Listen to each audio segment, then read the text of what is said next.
नमस्कार दोस्तों, जय हिंद, जय भारत, भारत माता की जय। बड़ी समस्या छोटे समाधान में आप लोगों का हार्दिक स्वागत है। दोस्तों, आज एक गहन विषय पर बात होगी और बात दूर तक जाएगी।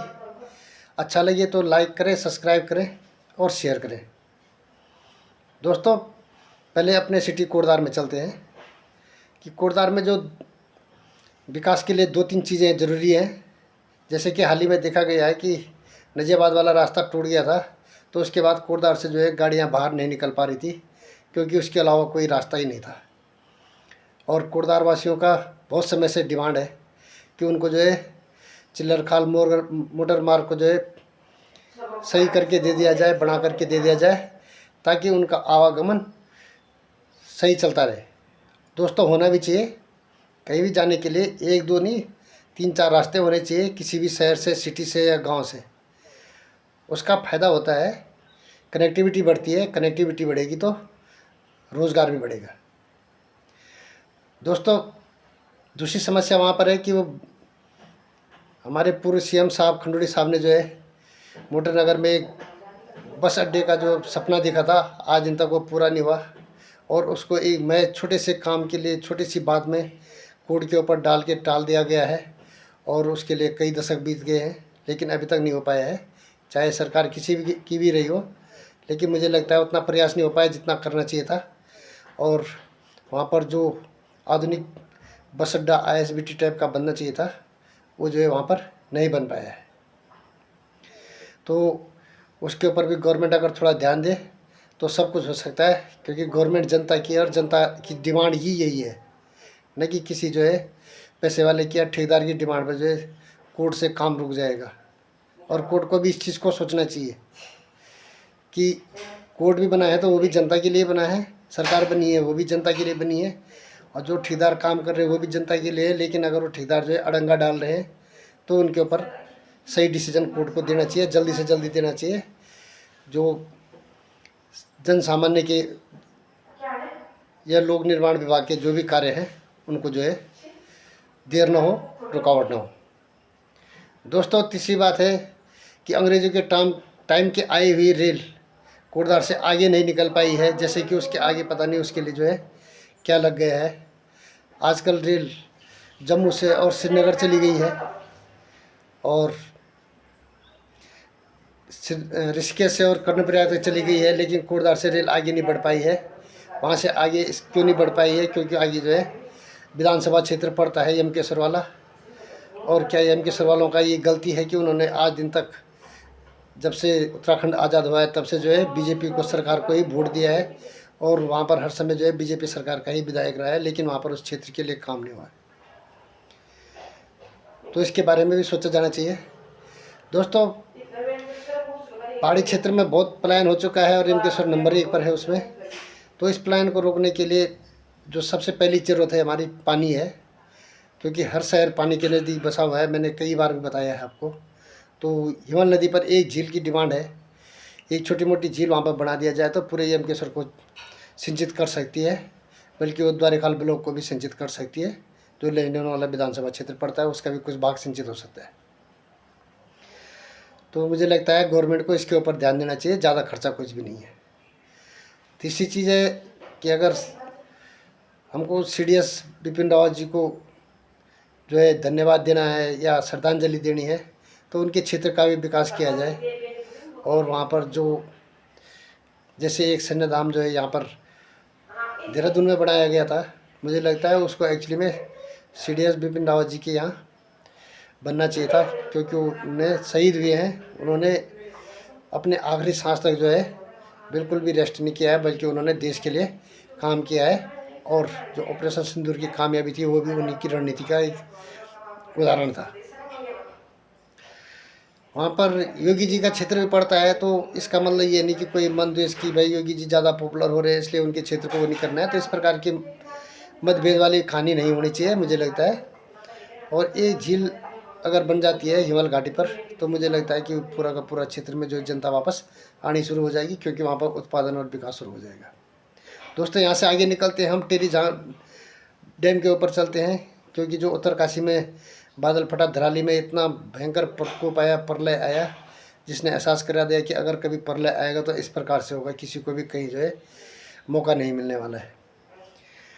तो बादल फटने का एक कारण बता रहे टिहरी डैम भी है। टिहरी डैम में बहुत बड़ी झील इतनी ज़्यादा बड़ी बना दी है कि वहाँ पर जो है जो वाष्पीकरण होता है वो जो है पहाड़ों से टकरा जाता है और उसके बाद जो है तुरंत ही बादल फटने वाली कार्रवाई हो जाती है। मुझे लगता है कि आजकल के साइंटिस्ट के युग में इतनी बड़ी झील बनाने की वहाँ ज़रूरत नहीं थी। जब वहाँ से कहीं भूमि को सिंचित ही नहीं करनी है, नहर नहीं निकालनी है, तो इतनी बड़ी झील की वहाँ पर ज़रूरत ही क्या थी।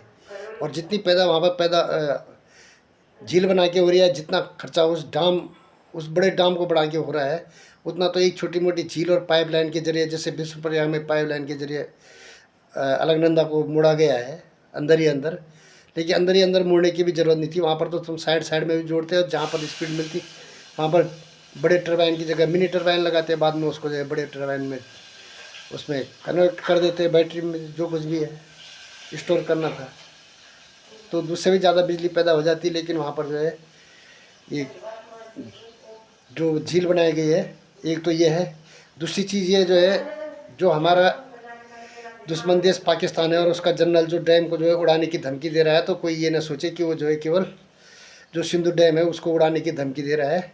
इस चीज़ के फिराक में ना रहें, क्योंकि उसका प्लान ही यही है कि वो डैम कौन सा होगा जो है दिल्ली को डायरेक्ट बर्बाद कर देगा। उसमें ना उसको परमाणु बम मारने की ज़रूरत पड़ेगी, ना कुछ करने की ज़रूरत पड़ेगी। और वो डैम है टिहरी डैम। टिहरी डैम होगा और जो भारत की सेना का रणनीति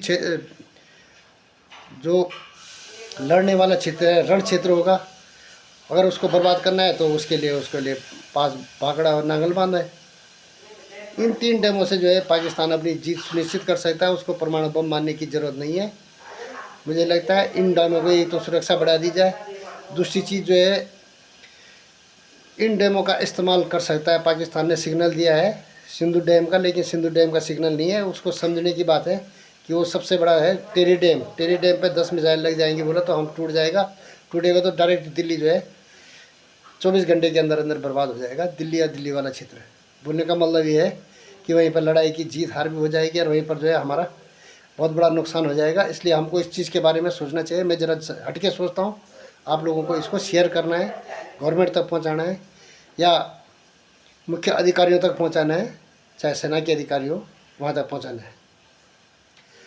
दूसरा जो चाल चली जा रही है ट्रंप के द्वारा, वो भारत को आइसोलेट करने की चाल है। चाहे जेलेंस्की ने प्रधानमंत्री मोदी से बात की हो, चाहे ट्रंप जो है राष्ट्रपति पुतिन से बात करने के लिए जा रहा हो, और चाहे पाकिस्तान वहाँ से धमकी दे रहा हो, ये सब जो है एक भारत को आइसोलेट करने की चाल है। चाहे चीन का उसने 90 दिन का जो टेरिफ लगा रहा था, 90 दिन आगे 90 दिन तक उसने स्थगित कर दिया हो, ये पूरा का पूरा भारत को स्थगित करने की चाल है राष्ट्रपति ट्रंप की।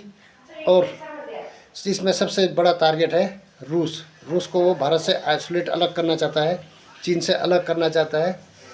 और इसके बाद जो है पाकिस्तान कहीं ना कहीं भारत के ऊपर अटैक करेगा। उसके मुख्य निशाना क्या है वो मैंने आपको बता दिया है।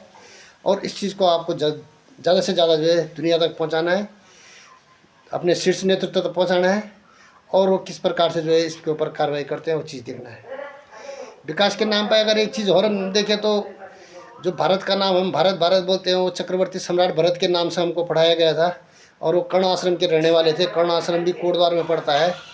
और उस कर्ण आश्रम का उद्घाटन अभी तक जो है विकास नहीं हो पाया है, उत्थान नहीं हो पाया है। उसका कारण क्या, हर उस जगह का उत्थान होगा जहाँ पर जो है मस्जिद के नीचे मंदिर बनी होगी।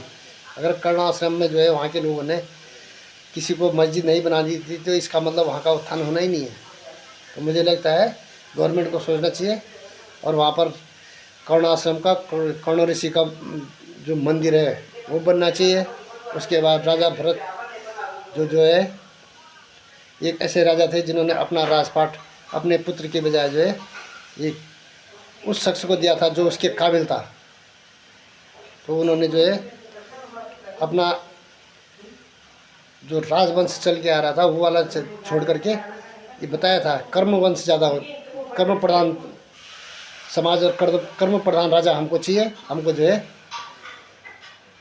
पुश्तैनी राजा नहीं चाहिए। तो इतना बड़ा ज्ञान देने वाले हैं, भारतवर्ष का नाम होने वाला, लेकिन आज भी वहाँ पर जो है कभी कोई प्रधानमंत्री आकर के नहीं आया है और नहीं वहाँ पर कोई गया है दर्शन के लिए, क्योंकि वहाँ पर है ही नहीं इतना रखा हुआ, नहीं किसी ने विकास किया है। तो इसके लिए भी मैं उम्मीद करता हूँ कि गवर्नमेंट जल्दी से जल्दी सोचेगी, भारत सरकार भी सोचेगी और राज्य सरकार भी सोचेगी। दोस्तों याद रखना, टिहरी डैम बिजली देता है वरदान, ये अभिशाप तय करना है भारत को, भारत की सरकार को। उसकी सुरक्षा भी उतनी ज़रूरी है जितनी ज़रूरी देश की सुरक्षा है। अगर टिहरी डैम की सुरक्षा हो गई, देश की सुरक्षा हो गई। अगर टिहरी डैम पे आँच आ गई तो फिर देश कोई बहुत बड़ी आँच आने वाली है। इसलिए जो है, जो पाकिस्तान की धमकी है बम मारने की डैम के ऊपर, उसको नज़रअंदाज ना करें। Thank you. जय हिंद, जय भारत, भारत माता की जय। लाइक करें, सब्सक्राइब करें, शेयर करें। आपको ऐसे ही वीडियो मिलते रहेंगे जो थोड़ा सा अलग होंगे, जिनमें थोड़ा सा एक दो शब्द अलग होंगे, वही जो है गेम चेंजर होंगे। Thank you.